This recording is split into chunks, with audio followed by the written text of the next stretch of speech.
দিনের কর্মসূচির বিষয়ে জানাতে সাভারের রানা প্লাজা এলাকা থেকে আমাদের সাথে সরাসরি যুক্ত হচ্ছেন সহকর্মী জিয়াউর রহমান জিয়া। রানা প্লাজা এলাকায় কি কর্মসূচি রয়েছে বিস্তারিত জানাবেন, আর এর সাথে জানাবেন আমরা দেখলাম শ্রমিকরা অভিযোগ করছে এতদিনেও তারা তাদের প্রাপ্ত ক্ষতিপূরণ বুঝে পায়নি। এই বিষয়ে আপনার কাছে কি তথ্য আছে?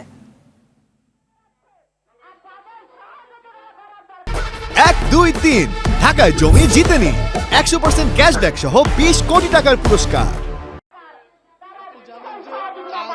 সেই ভয়াল 24শে এপ্রিল এবং রানা প্লাজার সেই যে কলঙ্কিত অধ্যায়, সেই অধ্যায়ের আজকে এবং আজকে শ্রমিকরা এই রানা প্লাজার সামনে জড়ো হয়েছেন।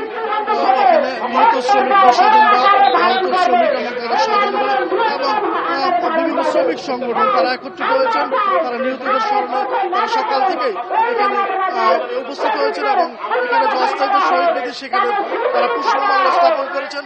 এছাড়া বিগত 11 বছর ধরে তারা যে আন্দোলনগুলো করে আসছেন, যে রানা প্লাজার যে শ্রমিকদের যে তাদের ক্ষতিপূরণ এবং এই যে রানা প্লাজার সামনে তাদের এই যে শহীদ বেদি, সেখানে একটি স্থায়ী শহীদ বেদি নির্মাণ এবং এখানকার যে রানা, সেই রানার উপযুক্ত শাস্তি দাবি করছেন।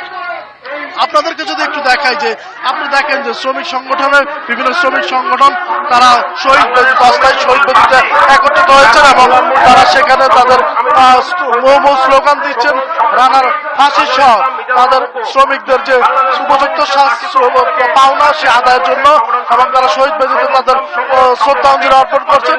এছাড়া আমরা দেখছি যে বিভিন্ন শ্রমিক সংগঠনগুলো তারা সকাল থেকেই এখানে একত্রিত হয়েছেন এবং শ্রমিকদের যে দাবি, ক্ষতিগ্রস্ত শ্রমিকদের যে ক্ষতিপূরণ এবং রানা প্লাজার সামনে একটি শ্রমিকদের জন্য একটি আবাসস্থল নির্মাণ করার দাবি জানিয়েছেন।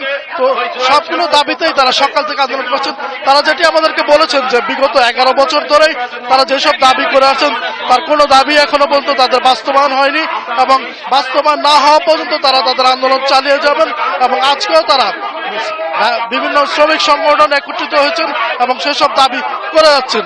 তো আমরা যদি বলতে পারি যে বিগত 11 বছর ধরে যেসব দাবি শ্রমিকরা করে আসছেন এবং শ্রমিক সংগঠনগুলো করে আসছেন, তাদের মধ্যে দোষীদের শাস্তি এবং আইনের আওতায় আনার জন্য এবং আইনের আওতায় উপযুক্ত রানার শাস্তি দাবি করছেন এবং শ্রমিক সংগঠনগুলো শ্রমিকদের বিচার, শ্রমিকদের উপযুক্ত ক্ষতিপূরণ দাবি করছেন। তো আমরা এই ছিল সাভারের রানা প্লাজা থেকে এখানকার সর্বশেষ পরিস্থিতি। ধন্যবাদ।